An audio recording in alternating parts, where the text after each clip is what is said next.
नमस्कार, city channel में आपका स्वागत है। हमारे साथ में है माजी खासदार अनंतरावजी गुड़े, जो अमरावती शिवसेना के फाउंडर माने जाते हैं उस समय के, और आज भी लगातार शिवसेना में तब से अब तक कायम है। कई लोगों को हमने देखा पार्टियां बदलते हुए, लेकिन एक सूत्रीय कार्यक्रम, एक व्यक्ति का मंगलसूत्र पहनकर गले में लगातार चल रहे हैं। और सिटी न्यूज चैनल पर लगातार पिछले 25 सालों से पैनलिस्ट के रूप में, एक्सपर्ट, राजनीतिक विशेषज्ञ रूप में लगातार हमारे यहाँ चुनाव आया कि हमें अनंतराव जी की याद आ जाती है। अनंतराव जी हमारे यहाँ बिल्कुल हाजिर होते हैं। ऐसा आपसी प्रेम सिटी न्यूज का, क्योंकि बचपन से हम लोग देखते आए और वो भी हमको देखते आए। तो सिटी न्यूज चैनल जब से शुरुआत हुआ था तब से लगातार हमारे साथ में जुड़े हुए हैं, और हमेशा हम इनसे राजनीतिक चर्चा करते हैं। लेकिन आज कुछ विशेष अमरावती के नियोजन में, प्लानिंग में एक प्रशासनिक व्यवस्था क्या रहती है, क्योंकि कल डीपीडीसी की मीटिंग हुई जिसके बहुत सारे हमने परिणाम सामने देखे, हमारे चैनल के माध्यम से देखे, बाकी भी पेपर के माध्यम से देखे किस प्रकार वहाँ पे काम चलता है। तो क्या होता है डीपीडीसी और इसमें किस प्रकार का प्लानिंग है, किस प्रकार का नियोजन होता है, उसके मेंबर कौन होते हैं और इसमें क्या काम, क्योंकि मीटिंग हमेशा होती है बंद कमरे में होती है, पेपर में बाहर आ जाती है। कल की मीटिंग कुछ बाहर है और उसमें क्या होता है, क्या जनता भी प्रत्यक्ष रूप से कभी उसमें शामिल हो सकती है, या अपने कुछ प्रश्न मांगने हैं तो जनता किस प्रकार वहां से, इन सारी चीजों, क्योंकि डीपीडीसी के अनंतराव जी भी मेंबर रह चुके, कई मीटिंग इन्होंने अटेंड कर चुके, अभी तो शायद साल भर के बाद ये मीटिंग हुई, तो उसके भी क्या नियम है, कब कब मीटिंग होना चाहिए, कैसे, सारी एक विस्तृत जानकारी आज हम अनंतराव जी से। अनंतराव जी, स्वागत है आपका। नमस्कार चंदू। एक नए विषय पे हमेशा हम आपसे राजनीति की चर्चा की है, शिवसेना के साथ में की, लेकिन एक जनरल राजनीति की चर्चा की। कल डीपीडीसी की मीटिंग में बहुत सारा हंगामा हुआ, जिसकी बहुत सारी बातें हुई। थोड़ा सा शॉर्ट में कि डीपीडीसी क्या, इसका काम क्या, उसके बाद में कि काम क्या होता है, बड़ा होता नहीं, उसकी चर्चा क्या है। डीपीडीसी है, डीपीडीसी बोले तो district planning and development committee, जिल्हा नियोजन आणि विकास समिती, अशी हा डीपीडीसी आहे. म्हणजे जिल्ह्याचं नियोजन काय आहे आणि त्या जो काही पैसा महसूलच्या रूपानं जिल्ह्याच्या कोशामध्ये जमा होतात, तो पैशाचं नियोजन कसं करायचं, तो खर्च कसा करायचा, त्याचं प्लॅनिंग कसं करायचं, हे सर्वसाधारणपणे जिल्हा नियोजन आणि विकास समितीमध्ये असते. माननीय पालकमंत्री यांचे पदसित अध्यक्ष असतात, माननीय जिल्हाधिकारी याचे सचिव असतात, आणि जिल्ह्यातले जे लोकसभा, राज्यसभा, विधानसभा आणि विधान परिषदचे जे सदस्य आहे ते यांचे पदसिद्ध सदस्य असते. आता काही सदस्य बाहेरून पण घेतले जातात, परंतु सरकार त्या बाबतीत वेळोवेळी वेगवेगळे निर्णय घेतात. आता महानगरपालिका, जिल्हा परिषद मध्ये कोणत्याही ठिकाणी सदस्य नाही आहे, नहीं तो मग यांच्यातून देखील काही सदस्य घेतले जातात. इनके भी जो महापौर और जिला परिषद अध्यक्ष थे, क्या वो भी पदसिद्ध महापौर भी उसके पदसिद्ध अधिकार मेंबर रहते. आणि जिल्ह्यामध्ये जे कामकाज चालते, जिल्ह्यामधून जो महसूल गोळा होतो, महसूल यानी जो तहसील में नहीं, जैसा कैसा है कि अभी खदान है, हाँ, तो गिट्टी खदान है, उसमें मुरुम की खदान है, उसमें जो रॉयल्टी आती है, अच्छा, वो रॉयल्टी के पैसे जिला नियोजन समिति में जमा होते हैं. उसको कलेक्टर का कोष बोलते हैं. जैसे तुम अगर लेआउट गिराया, तो लेआउट गिराया तो तहसीलदार जो फी लगाते हैं, वो लेआउट के हिसाब से शासन ने निश्चित करके दिए है कि स्क्वायर फुट के हिसाब से कौन से जिले में कितने पैसे लगाना है. अलग अलग जिले में अलग अलग रेट है उसके. तो यहाँ पर जो पैसे जमा होते वो ये जिला नियोजन में, खरीदी बिक्री में जो 1% लेते, आधा % लेते, नहीं, वो नहीं, खरीदी बिक्री में वो नहीं जमा.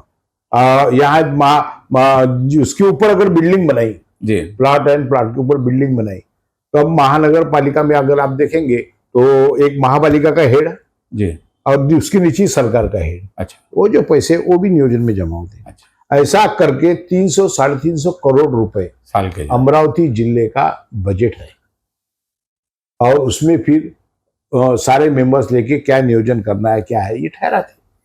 तो इसमें जो ये पैसा जमा होता है, ये किस जगह, क्योंकि हम देखते हैं कि अभी तक जो सामने है कि महानगर पालिका की निधि में से आया, आमदार की निधि में से आया, स्टेट गवर्नमेंट ने दिया, ये सारा जैसे आप भी कहीं उद्घाटन करते हैं कि आमदार की निधि में का, ये खासदार की निधि में का है, ये महानगर पालिका की है, और कोई अपनी एक्स्ट्रा निधि किसी खासदार आमदार से लेता है, कभी प्रधानमंत्री की निधि में से आता है।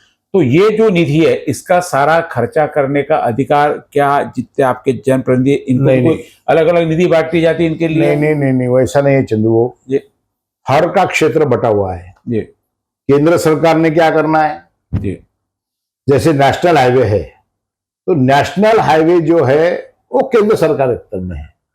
अब जैसा कि कुछ जो प्रोजेक्ट है, यानी जो धरण बन रहे, डैम बन रहे, जैसा हमारा पेड़ी का डैम का काम या गोसी खुर्द का काम, ये गोसी खुर्द और पेड़ी ये दोनों प्रधानमंत्री की स्कीम में गए हैं।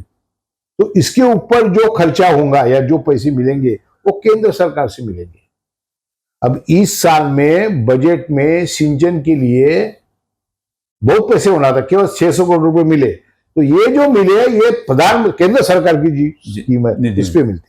वैसे ही कुछ राज्य सरकार की रहती, राज्य सरकार के स्टेट गवर्नमेंट के रोड रहते, स्टेट गवर्नमेंट के जो जिला परिषद के रोड है वो रहते, स्टेट गवर्नमेंट की कुछ काम रहते, तो उसमें स्टेट गवर्नमेंट खर्चा करती और कुछ जिला नियोजन में खर्चा होती, जिसमें जिला परिषद, कलेक्टर ऑफिस, जिला नियोजन सब आ गया, ऐसा खर्चा होती। तो हर एक का बांटा हुआ है।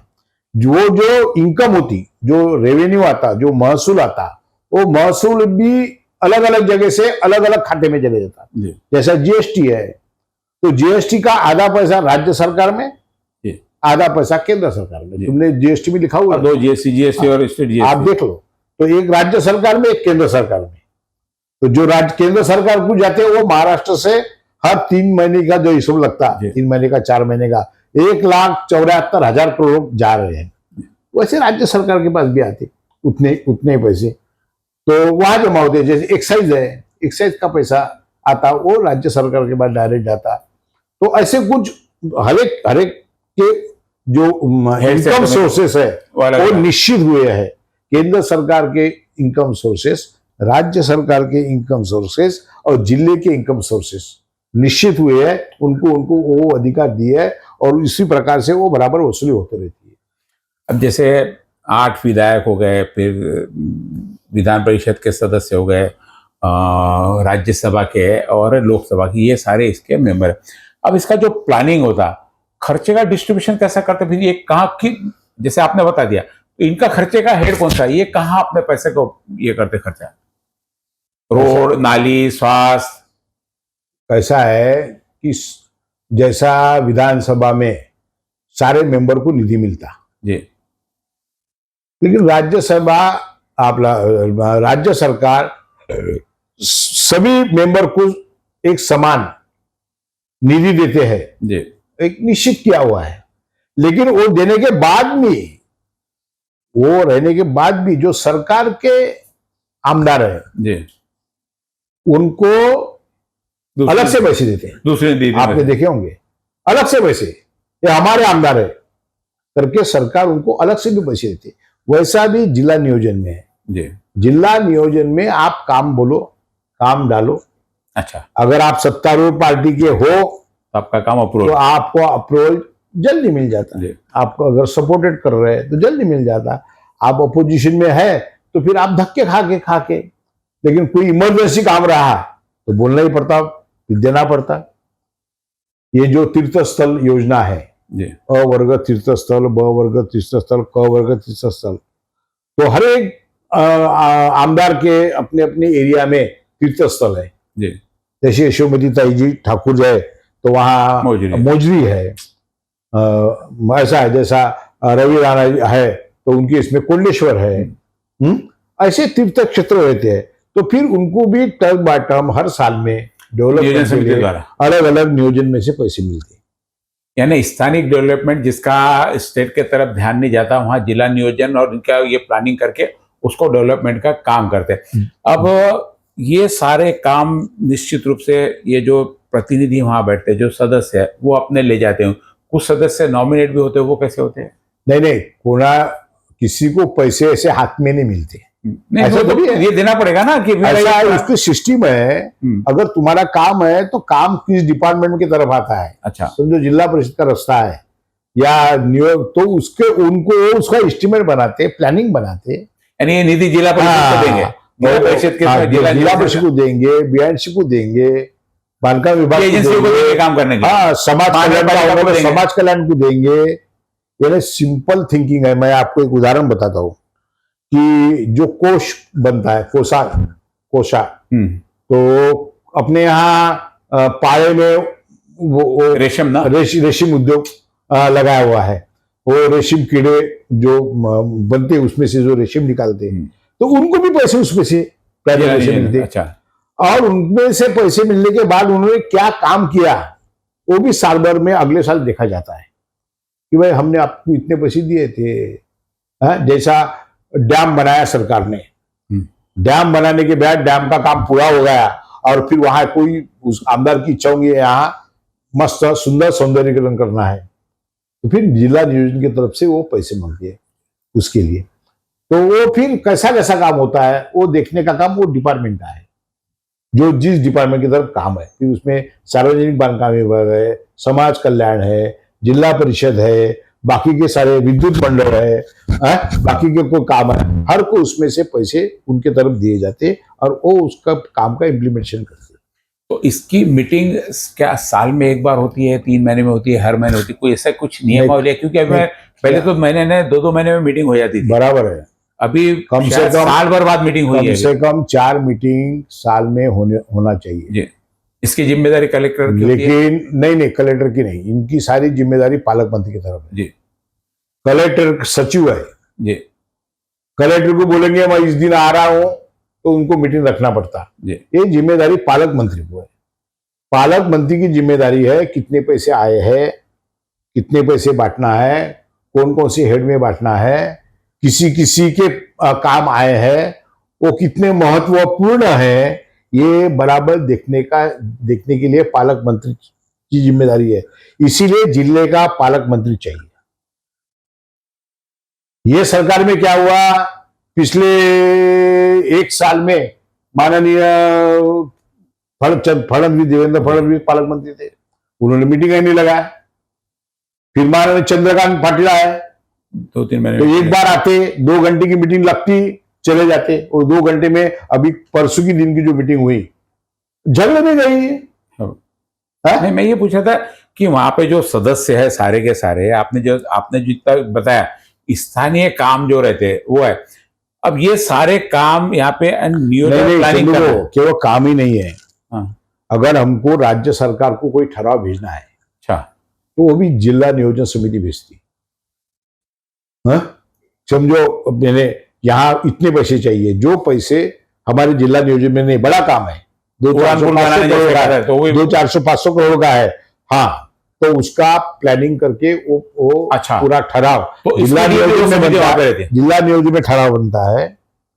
सबसे पहले लोक प्रतिनिधि को ये समझना चाहिए कि हमारे जिले में किस चीज की जरूरत है। जी।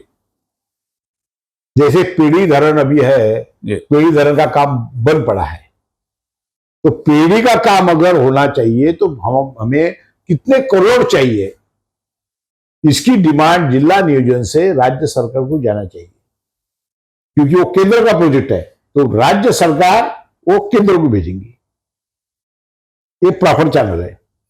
अब जैसे यहाँ पे स्वास्थ्य सुविधा में बहुत सारी कमियां हैं, जितने बेड होना वो है ही नहीं, वहां पे लोगों को बेड नहीं मिल रहे जनरल अस्पताल, क्योंकि पूरे डिस्ट्रिक्ट का पूरा भार जिला सामान्य रुग्णालय पे है और सारे, तो ये भी क्या डीपीडीसी से जाते हैं पूरा। अगर हॉस्पिटल में सुविधाओं की कमी है, वहां बेड नहीं है, वहां ब्लैंकेट नहीं है, वहां चादर नहीं है, वहां एक अलग से वार्ड बनाना है, तो खर्चा खुद करेंगे या प्लान बना के भेजेंगे? नहीं, प्लान भी वो जिला नियोजन बीएनसी बनाएंगी। जितनी भी गवर्नमेंट की एजेंसी है, तहसील रहो, ये रहो, इरविन हॉस्पिटल रहो, डॉक्टर हॉस्पिटल रहो, सुपर स्पेशलिटी रहो, इसकी जो मेंटेनेंस है वो सारा बीएनसी की तरफ है, तो फिर उसको बीएनसी की तरफ भेजते हैं।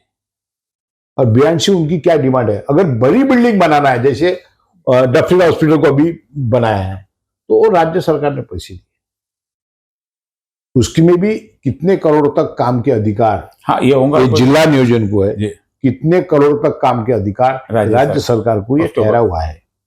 कभी कभी ये बदलते रहता है, इसीलिए मैं पक्की फिगर नहीं बताऊंगा, लेकिन उनका ठहरा हुआ है इतने करोड़ तक का काम जिला नियोजन करेंगे, इतने करोड़ के ऊपर अगर जा रहा है तो राज्य सरकार करेंगे, तो ये ठहरा हुआ है। यानी पूरे अमरावती जिले की जो आवश्यकता है, जो एक अपने लिमिट में खर्चा वो ये समिति करेगी, यदि उसके ऊपर का है तो लेकिन क्या हर चीज जिला नियोजन के, जैसे अभी मेडिकल कॉलेज यहाँ चाहिए तो भी क्या जिला नियोजन थ्रू जाता है कि उसकी अलग एजेंसी रहती है? नहीं, अभी वो अलग विषय है मेडिकल कॉलेज का। नहीं, मैं जिला नियोजन, जिले की जरूरत है उसका प्लानिंग के लिए। जब मेडिकल कॉलेज यहाँ मंजूर किया तो जिला नियोजन का ठहराव गायब होगा। अच्छा, सवाल नहीं उठा। यानी जो भी यहाँ पे डेवलपमेंट होना है वो एक बार वहां से पास होके जाता है। अब जो ये लोग कल, अब वहां जो बिल्डिंग बनेगी वो राज्य सरकार बजट में प्रोविजन करेंगे जी।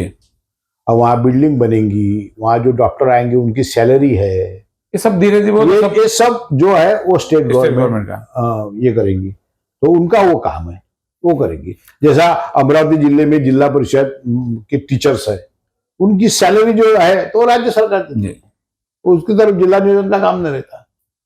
नाम ही उनका है नियोजन और विकास। अचानक में आए हुए कई खर्चे, नियोजन और विकास, कई बार अचानक में जैसे फ्लड आ गई, तो उनका कुछ और हो गया, तो इस समय फिर ये उनको इतना पावर रहते कि अपने पास से खर्चा कर ले, केंद्र की राह नहीं। बिल्कुल किसी की राह नहीं देखते, वहां से ऑर्डर आ जाती है, समझो बह गए, उनको अगर पैसा निधि देना है तो जिला नियोजन फंड से पैसे निकालती, उनको चेक। लेकिन जो काम किया वो मेरा है या आपका, इसके लिए भी क्या जिला नियोजन समिति में बहस होनी? जैसे कल हमने देखा वहां पे कि ये काम मैंने किया, वो काम मैंने किया, जो आधी घंटे तक बहस चली, उसमें क्या दूसरे क्या ये जगह मी हे भांडणं पहिल्यांदाच पाहतोय। कसं आहे, मी जिल्हा नियोजनच्या 14 वर्ष खासदार होतो आणि 14 वर्ष खासदार मध्ये माननीय जगदीश गुप्ता पालकमंत्री होते, माननीय आपले हे प्रवीण पोटे पालकमंत्री होते, तेव्हा नव्हतो मी, पण जगदीश गुप्ता पालकमंत्री होते, त्याच्यानंतर आणखी बाकीचे पालकमंत्री होते। लोकप्रतिनिधीमध्ये असे भांडणं नव्हते होत, हे आता सध्या नवीनच खूळ झालं भांडणाचं। काही लोकांना भांडणं केल्याशिवाय पोटच भरत नाही। आता कालचा विषय इतका सोपा होता की फिनले मिलला जो निधी दिला नियोजन मधून, आता फिनले मिल या जिल्ह्यातली मिल आहे, त्या ठिकाणचं प्रोडक्शन सुरू व्हायला पाहिजे पण ते बंद आहे। अनेक कामगारांच्या पोटापाण्याची अडचण निर्माण झाली आहे। फिनले मिल बंद सुरू करण्यासाठी काही पैशाची गरज आहे आणि म्हणून ते पैसे जिल्हा नियोजनकडे मागण्याच्यासाठी ज्यांनी सर्वप्रथम अर्ज केला, विनंती केली, कधी एकानं केली, दोघंही करतात, कोणी करू शकते, जे राज्यसभेचे करू शकतात, विधानसभेचे करू शकतात, विधान परिषदेचे करू शकतात। ज्यांनी केली त्याला खऱ्या अर्थानं म्हणजे त्याचं क्रेडिट आहे, श्रेय नाही म्हणत मी त्याचं। म्हणजे कसं आहे की बा ठीक आहे, त्यानं ते केलं, त्यांनी ते त्याला चालना दिली, त्याच्यामुळे बा त्याला पैसे मिळाले। पण कालच्या सभेत मी पाहिलं की एकदा असं म्हटलं की माननीय पालकमंत्री साहेब आम्ही तुमचं अभिनंदन करतो, तर त्याची नोंद रेकॉर्डमध्ये मिनिट्स मध्ये होऊन जाते। ही जेवढी काही डीपीटीसीची मीटिंग होती, कोणती मीटिंग असो शासकीय, त्याचे नोट्स मिनिट्स सगळे नोंद होतात। मग एकदा सांगितलं का साहेब आम्ही आपलं अभिनंदन करतो, त्याची नोंद झाली, ओरडू सांगायची काय गरज आहे? म्हणजे मी काल जेव्हा पाहत होतो तेव्हा प्रचंड अभिनंदन साहेब, साहेब अभिनंदन। कसं आहे, काही लोकांना या जिल्ह्यात म्हणजे मागचे 5 वर्ष असेच भांडणात गेले, याला शिवाय दे, त्याला शिवाय दे, याचा पार उतारा कर, त्याचा पार उतारा कर। त्याचे निकाल काय आहे ते कळले, त्याचे निकाल समोर आले, धडधडीत समोर आले। माझ्यासारखा सामान्य कार्यकर्ता, ज्याच्याजवळ पैसे नाही, कधी पैसे वाटले नाही, ज्याच्याजवळ काही मोठं भांडवल नाही, तो या जिल्ह्यामध्ये 3 वेळा खासदार निवडून येऊ शकतो. मी निवडणूक हारलो नाही. माझा मतदारसंघ राखीव झाला. माझा मतदारसंघ राखीव झाला. मी हारलो नाही. परंतु 13, 14, 15 वर्ष जे काही आम्हाला वर्ष मिळाले त्यामध्ये आम्ही जनतेच्या कामाकडे लक्ष दिलं. तुम्ही जर काम केलं असेल तर तुम्हाला सांगायचं काम पडत नाही. लोकांना माहित होते का तुम्ही काम केलंय. तुम्ही गावात सांस्कृतिक भवन बांधलं, तुम्ही एखादा रस्ता केला, आकाशवाणी केंद्र आणलं. आम्ही आता आकाशवाणी केंद्र या ठिकाणी तिथे आधी गोटा लागलाय, त्यांना माहिती आहे. मनोहर ऋषी लोकसभेचे सभापती असताना आम्ही त्यांच्या हस्ते त्याचं भूमिपूजन केलं. ठरलेलं आहे ना, दिसतंय. त्यामुळे जे आहे खरं त्याच्यासाठी ओरडून अभिनंदन करण्याची गरज नाही. ओरडून सभागृहात सांगण्याची गरज नाही. जे आमदार 15 वर्ष जिल्ह्यामध्ये आमदार झालाय त्यांना अजूनही शिस्त कळत नाही, नियम कळत नाही. जसं नवल वाटते. ऐसा क्यों करता होगा कोई? असे नवल वाटते. क्यों करता होगा? कसं आहे, पीछे क्या कारण है? कसं आहे, माझे एक भी बोलता दूसरा भी बोलता. एक जुने लोकप्रतिनिधी होते, आदरणीय स्वर्गीय रामभाऊ मेघे. शिक्षण मंत्री होते, हुशार माणूस होता रामभाऊ मेघे. त्यांनी साखर कारखाना कोंडेश्वरचा सुरू करण्याचा प्रयत्न केला. त्यांनी कॉलेज काढलं. ते नेहमी मला एक गोष्ट म्हणायची, नेहमी का अनंता अपप्रचारातूनही प्रचार होत असतो. जी. आता लोक म्हणे माझ्या नावानं शाळा काढली, तिच्यात लिहिलं म्हणे राम मेघे स्मृती महाविद्यालय. आता माझी स्मृती केव्हा होईल? जेव्हा मी मरण तेव्हा. पण ठीक आहे, राम मेघे स्मृती महाविद्यालय तर स्मृती महाविद्यालय. मी म्हणतो ठीक आहे, करा, काही हरकत नाही. तसं काही लोकांना वाटते. काही लोकांना असं वाटते की मी ओरडू जर सांगितलं तर माझा प्रचार होईल. आलं का लक्षात? ओरडू सांगितलं तर प्रचार होईल. परंतु लोक हुशार आहे, समजदार आहे, मतदार तर खूपच हुशार आहे. आपण त्यांना गृहीतच धरू नये. तो अतिशय शांत डोक्यानं शांतपणे विचार करत असतो आणि त्याला दिसत असतं कोण कुठे काय करतोय. त्याच्यामुळे कोणी नियोजनच्या समितीमध्ये एवढ्या मोठमोठ्यानं बोललं म्हणजे काही झालं असं काही नाही. असं होऊ नये या मताचा मी आहे. ऐसा आखिरी प्रश्न, ऐसे समय अध्यक्ष की क्या भूमिका रहती? असा आहे, अध्यक्षची मोठी अडचण होते. आता त्या ठिकाणी बच्चू कडू, म्हणजे हा जो विषय दिसला मला तो माननीय आमदार बच्चू कडू आणि माननीय आमदार रवी राणांच्यात दिसला. म्हणजे जे काही मी पाहिलं, मला जे दिसलं ते.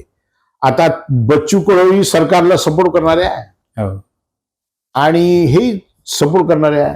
त्याच्यात जर एखादा विरोधी आमदार असता, एखादा विरोधी पक्षाच्या आमदारानं जर असा तिथंबा केला असता, असा आरडाओरडा केला असता, तुम्हाला काढायला बाहेर अध्यक्षाचा असं पालकमंत्र्यानं केलं असतं. करू शकते असं मला नाही निघालोच को बाहेर. हड्डीची पोलीस पकडे बाहेर निघायचे. आता हे दोघे आम्हाला सपोर्ट करणारे आहे. सध्याची सरकार आहे हा. त्याच्यामुळे ठीक आहे बाबू, जसं पोरगं लढते, याचा भोंगाळा वेगळा याचा भोंगाळा वेगळा. दोघांची भोंगाळे आई वडिलाला ऐका लागते, बापाला ऐका लागते. तो बाप आहे पालकमंत्री, त्याला ऐकलं आणि बिचाऱ्याला नियोजन समितीची बैठक संपवली कशी तरी. आजचा दिवस गेला. आता नंतर निवडणूक, आता नंतरची सभा ही निवडणुकीनंतर होणार आहे. त्याच्यामुळे लोकांनी आता वाट पाहावं. आता सगळा आचारसंहितेचे काळ आहे, त्यामुळे लोकांनी आता नियोजन समितीमधून वाट पाहावी. एवढंच काय ते शिल्लक आहे. आणि जिल्ह्याच्या दृष्टिकोनातून जिल्हा नियोजन आणि विकास समिती अत्यंत महत्वाची आहे, अत्यंत महत्वाची आहे. कारण अडीअडचणीचे येणारी कामं हे जिल्हा नियोजन समिती करीत असते आणि लोकप्रतिनिधीनं आपल्या जिल्ह्यातले अडीअडचणीची कोणती कामं आहे ती त्याचा प्रस्ताव दाखल करून ती करून घेतली पाहिजे. हे खरं लोकप्रतिनिधीचं काम आहे आणि त्यांनी भविष्यामध्ये याकडे लक्ष द्यावं. अभ्यास करण्याची नितांत गरज आहे. अभ्यास केल्याशिवाय करता येत नाही. दुर्दैवानं आजकाल अभ्यासच करत नाही लोकप्रतिनिधी, अभ्यासच करत नाही. नियम माहीत पाहिजेत. जिल्हा नियोजन समितीचे काय अधिकार आहे, काय नियम आहे हे ठरलेलं आहे. राज्य सरकारचे काय अधिकार आहे, केंद्र सरकारचे अधिकार आहे, आमदार फंड कसा दिला जातो, खासदार फंड कसा दिला जातो, हे सगळ्या गोष्टी ठरलेल्या आहेत. त्याचा अभ्यास लोकप्रतिनिधी करून जर बैठक झाली तर अमरावतीकरांचा फायदा झाल्याशिवाय राहणार नाही. एवढंच या प्रसंगात सांगतो. जय हिंद, जय हमारे महाराष्ट्र. अनंत राव जी जिन्होंने बताया कि जिला नियोजन एवं विकास समिति का क्या काम होता है। एक प्रकार का छोटा मोटा जिले का मंत्रालय वहाँ पे, जहाँ पे लोगों को अपनी आवश्यकताएं रहने उसके ऊपर प्लानिंग करना, उसके ऊपर चर्चा करके यदि खुद के बजट में खुद ने खर्चा करना है, यदि बजट सरकार के पास जाता तो उसको एक प्रस्ताव के रूप में भेजना, केंद्र में जाता तो प्रस्ताव के, यानी पूरे जिले के विकास का आरा खड़ा ये नियोजन समिति तय करती है। हालांकि हर कम से कम बताया कि साल में 4, क्योंकि रोज लोगों की आवश्यकताएं बदलती जाती है, एक कुछ कार्यक्रम हो जाता है लोगों की आवश्यकता बदल जाती है। ये लगातार बदलने वाली आवश्यकता के लिए जिला नियोजन समिति और जिसमें विकास और नियोजन दोनों काम ये जनप्रतिनिधि, क्योंकि एक पूरा सामूहिक है, यहाँ किसी पक्ष का नहीं है, ये पूरा सामूहिक सब प्रतिनिधि जिस जो भी पार्टी के होंगे सभी जनप्रतिनिधि वहाँ पे ऊपर के हाउस के यहाँ पे रहते हैं, यानी विधान परिषद, विधानसभा, लोकसभा, राज्यसभा, और यदि अभी स्थानीय स्वराज संस्था नहीं है तो उसके भी जो महापौर और अध्यक्ष रहते हैं वो, और सरकार द्वारा कुछ नॉमिनेट सदस्य, ये सारे मिलके पूरे अमरावती जिले का नियोजन करते हैं, जो हर 3 महीने में होनी चाहिए। लेकिन इस बार बहुत लेट हुई है। आशा करते हैं कि आगे भी इस प्रकार के, और ये जनरली आम जनता को नहीं पता रहता, हमको सिर्फ खासदार निधि पता होती है, महानगरपालिका की पता होती है, इसकी आमदार की पता होती है, लेकिन ये भी एक पूरा जिला नियोजन में आप भी जा सकते चंद्रबाबू। यहाँ ये भी सब आगे सभी आगे अगर लोग उसमें आगे जाता है। कैसी है, ये सरकार ने इलेक्शन नहीं लिया जी, महापालिका का नहीं, नगर परिषद का नहीं, जिला परिषद का नहीं, मुझे समझता नहीं सरकार को क्या डर लगता है। जी, अगर इसका इलेक्शन हो जाता था तो आप भी जा सकते थे जी। उसमें से चुन के। तो ऐसी ये समिति है, बहुत महत्वपूर्ण समिति है, पूरे जिले की केंद्र बिंदु, जिले में कुछ भी चीज के, क्योंकि सारे लोग यहाँ पे हिस्सा नहीं है। मंत्रालय में बैठा है, सिर्फ एक प्रतिनिधि अपना होता है, बाकी सारे के बाहर के होते हैं यहाँ, लेकिन पूरे के पूरे प्रतिनिधि अमरावती जिले के, यहाँ की आवश्यकता उन्हें पता है क्योंकि वो जनप्रतिनिधि है। तो बहुत अच्छे से काम, इतना महत्वपूर्ण विभाग है, और कल का दिन ऐसा ही गया। और नई जानकारी के साथ में आपके साथ मिलेंगे। अनंत राव जी हमारे साथ बने रहेंगे। धन्यवाद।